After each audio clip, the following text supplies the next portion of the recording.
Welcome back, college football and Hawkeye fans, to another episode of the Touchdown Black and Gold Vlog, the channel where we examine, discuss, honor, and celebrate all things college football across the entire college football landscape. For those of you who have been lost or wandering in the wilderness, trying to find a channel that was built for you, for the fans, and by the fans, I say, welcome home. And what's on tap for today's episode on the Touchdown Black and Gold Vlog? This is the final installment episode of my top fives. Today, what I'm going to be unveiling to you are the top 5 college football traditions, according to my opinion, and I cannot wait to unveil those to you to see what you think, if you either agree or disagree. And I can't wait to hear from you, the college football fanatic, what your favorite college football tradition is and why does it mean so much to you as a fan.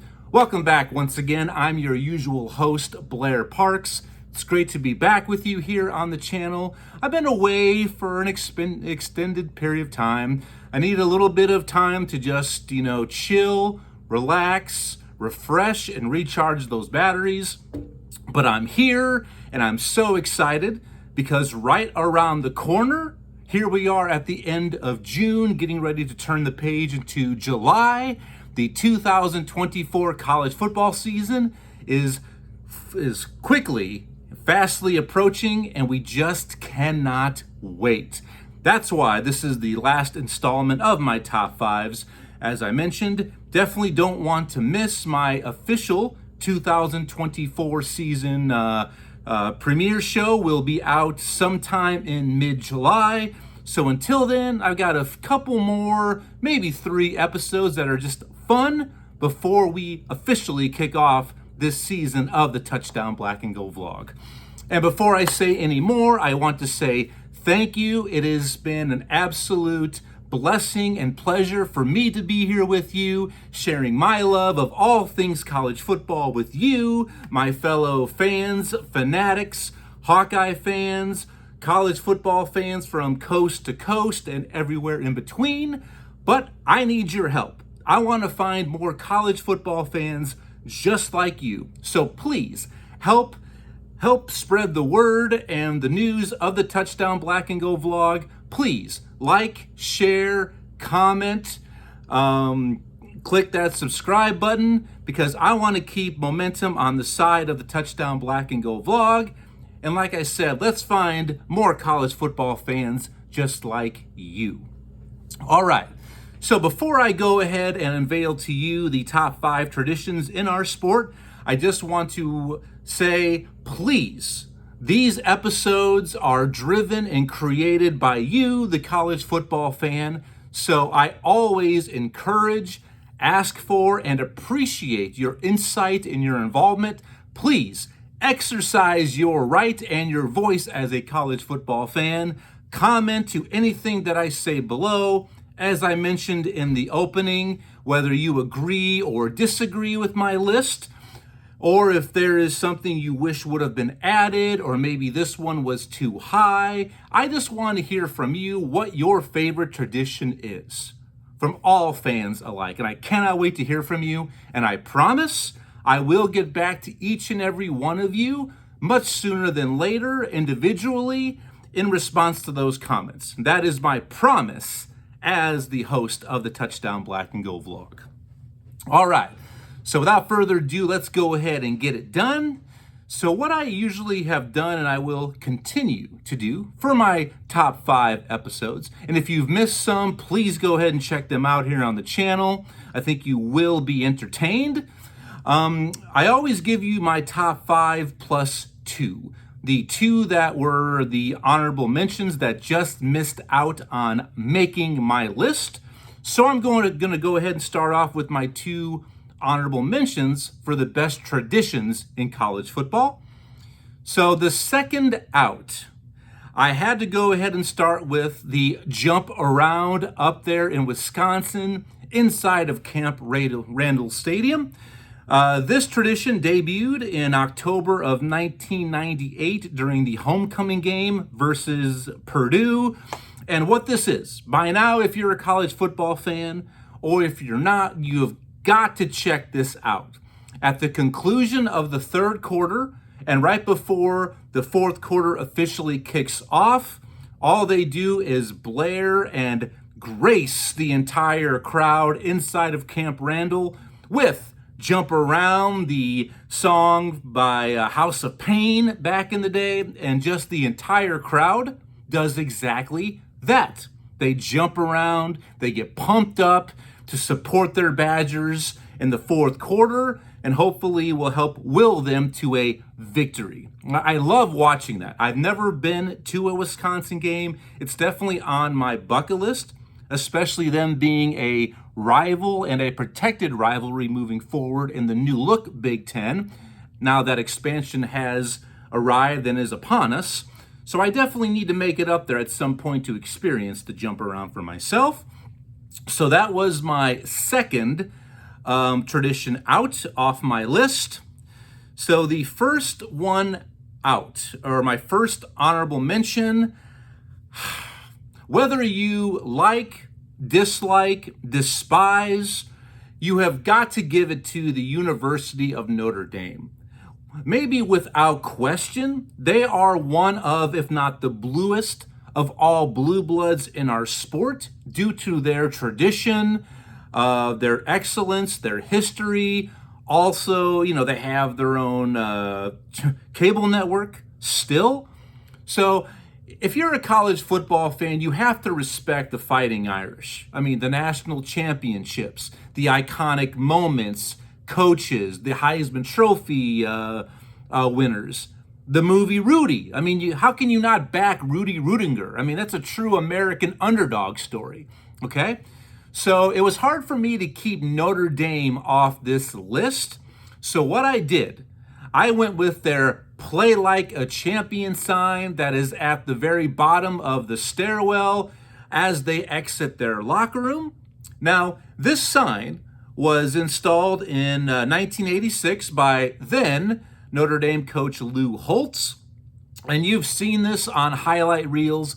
As Notre Dame exits their locker room, they all jump up, they tap the sign, the Play Like a Champion again, kind of inspires them to victory before they take the field of battle. Now, all right, maybe some of you are thinking, okay, Blair, obviously you have a lot of respect for the Fighting Irish, so why aren't they officially in your top 5?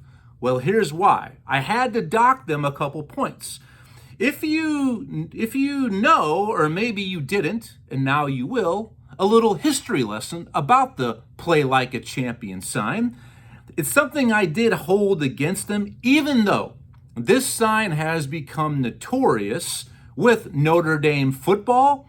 It actually started by previous Oklahoma head football coach Bud Wilkinson back in the 1940s. That's right, the original Play Like a Champion sign was hung up inside of Oklahoma Stadium, but later adopted by Lou Holtz. Now, yes, the color scheme and the size and the shape actually were different.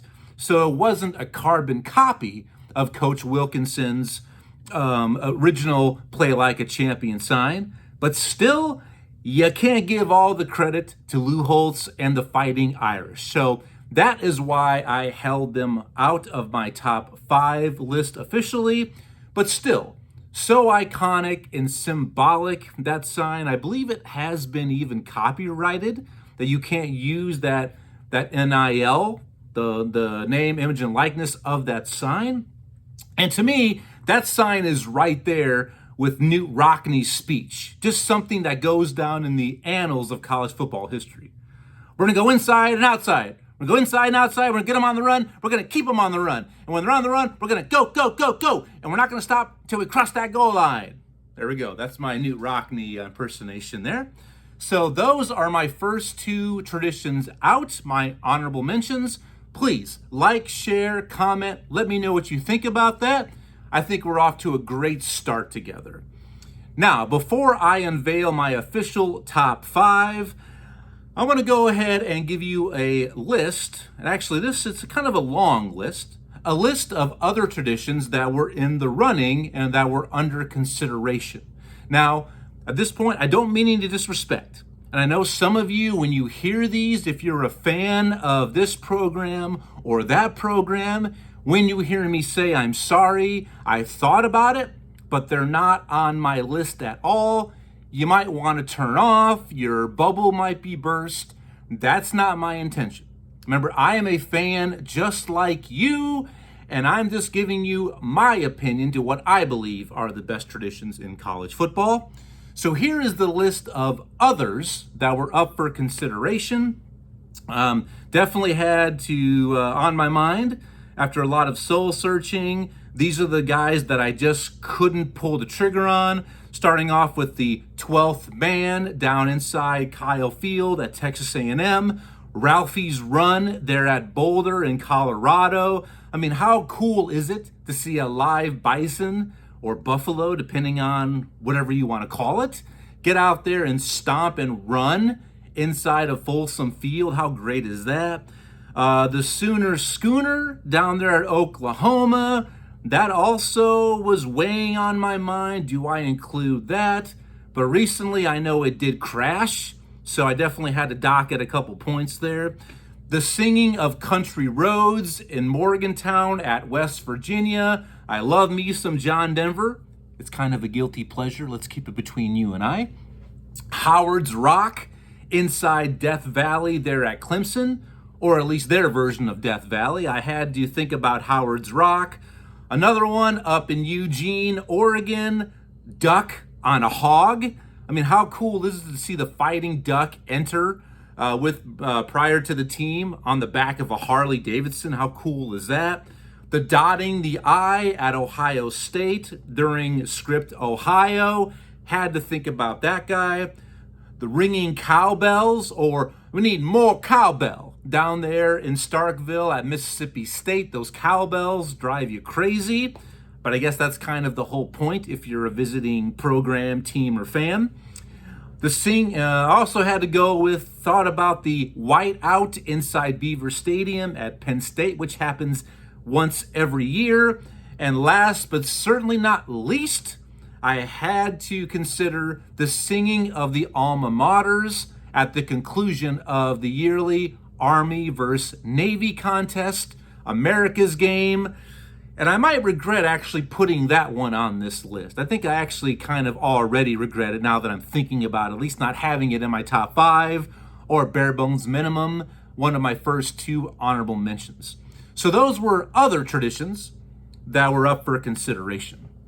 So if one of those happened to be your favorite, let me know why. Can't wait to hear from you. So here, without further ado, is my top 5 college football traditions in this great sport that is unmatched, unlike anything else we have in this great nation. Starting off the list at number 5, I had to start off with the Vol Navy down there in Knoxville for the University of Tennessee Volunteers. And it's such a unique tradition.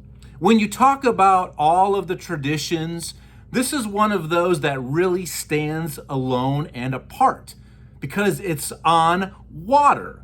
Duh, it's the Navy. The Vol Navy, this tradition began in 1962, and since then it's only been growing. Basically, the Vol Navy, they sail into the docks, or if there's not dock space, they simply just form party barges, and it's within walking distance from Neyland Stadium there in Knoxville. I mean, just such a unique experience. Some people might say that this is more of a tailgate experience. I do see that side of the argument, but to me, it's more of a tradition. So I had to start off with the Volunteer Navy, the Vol Navy. I think that's actually what they prefer to be called. So sorry, I didn't mean any disrespect. So the Vol Navy is number 5 down there in Knoxville. Moving on, number 4. This was a very tough list to make. I mean, I really had to look inward and really think about it, question myself. But number 4, I had to go with Traveler and the Trojan Warrior out there at USC. This tradition began in 1961. That beautiful specimen of equine beauty, the white Trojan horse. That's when Traveler made his or her debut.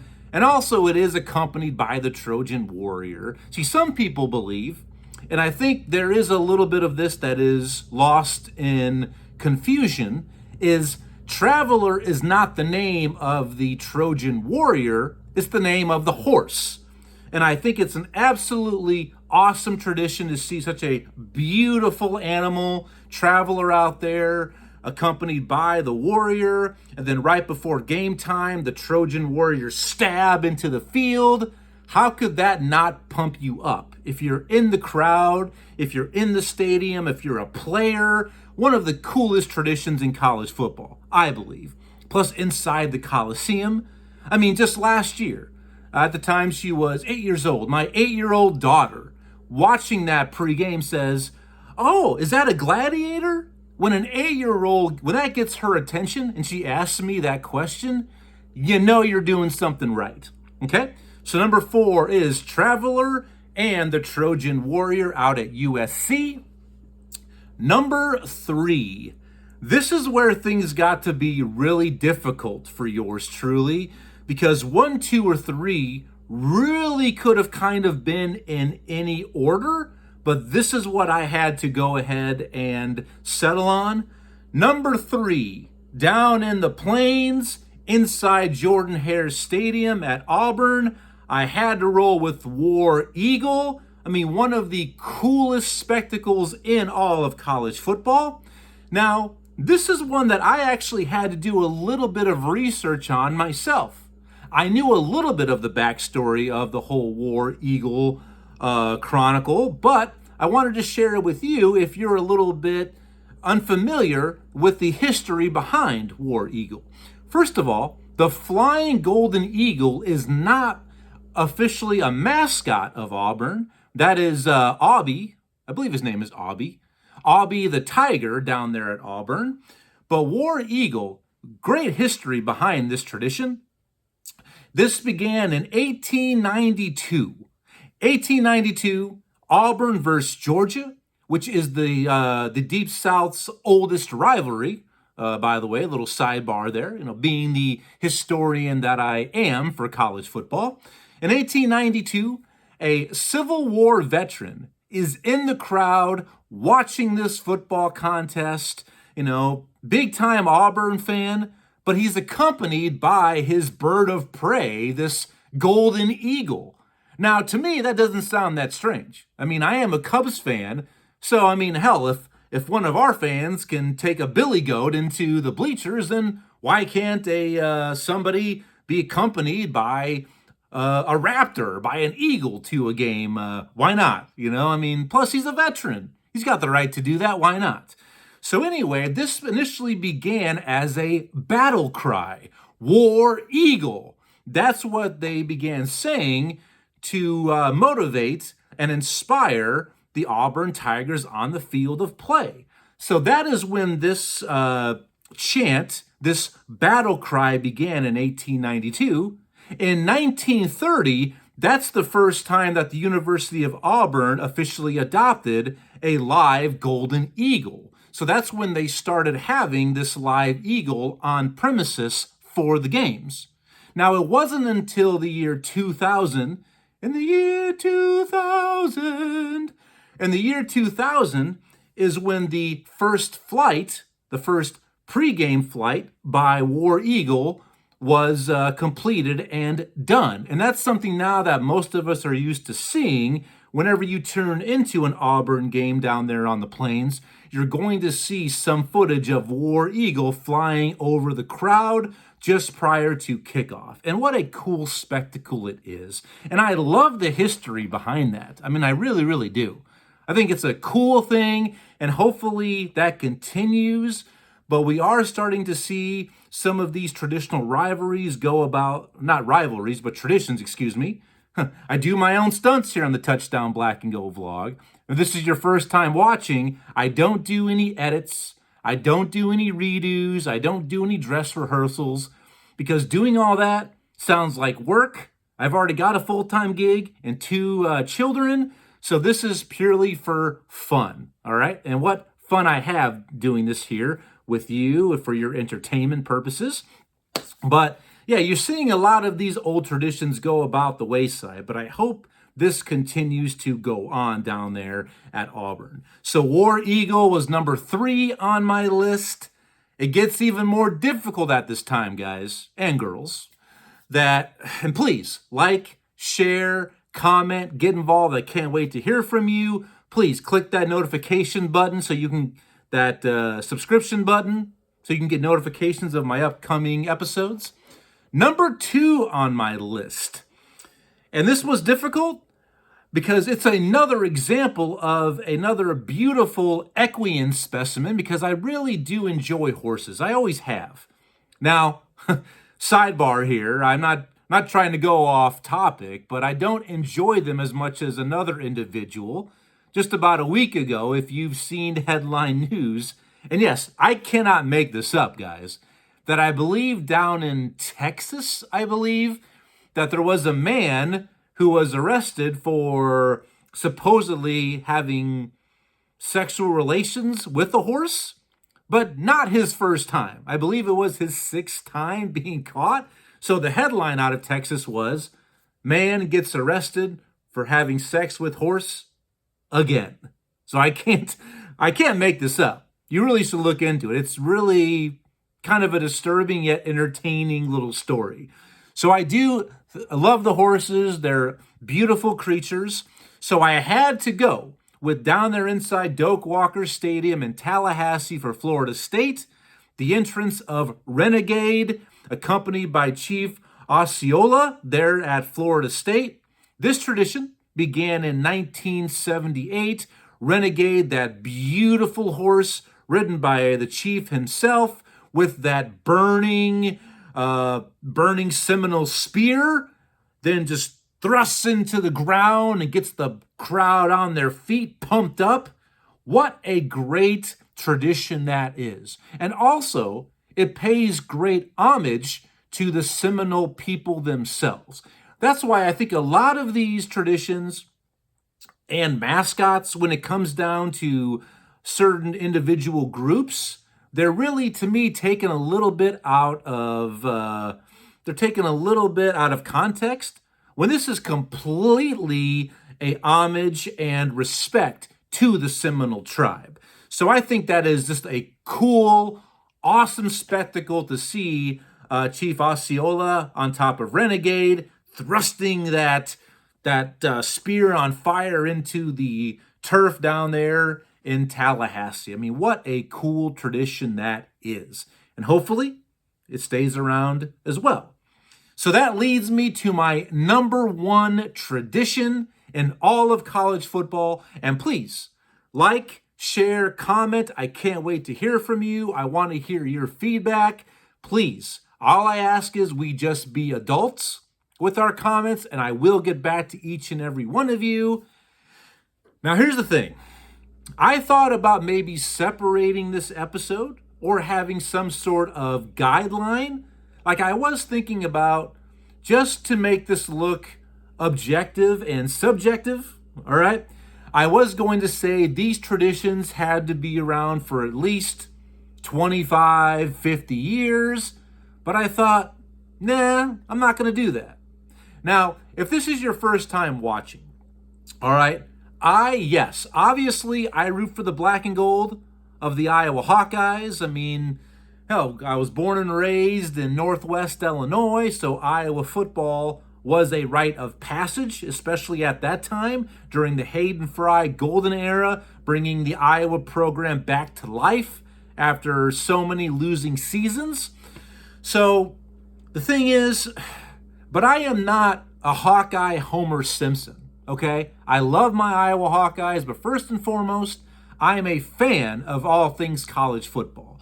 So I am not prejudiced. I am not one-sided. I am not biased to the Hawkeyes.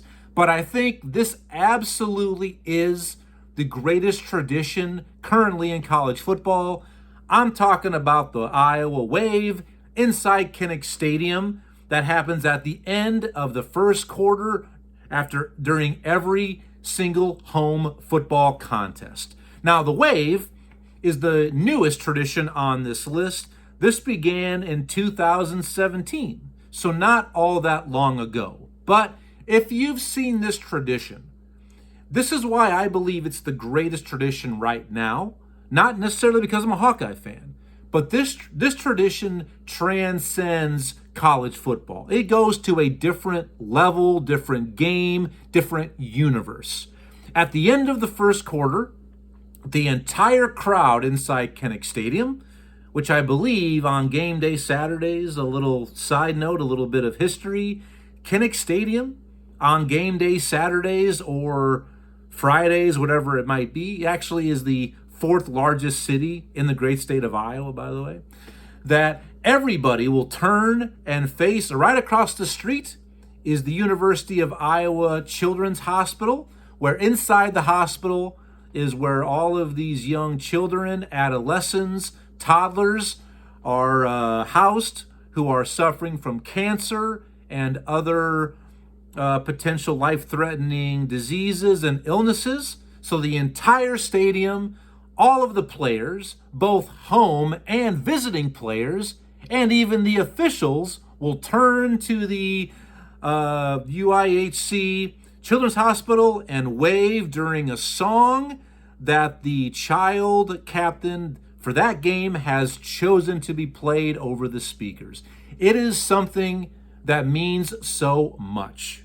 You may disagree with this, and that is your right, that's your opinion.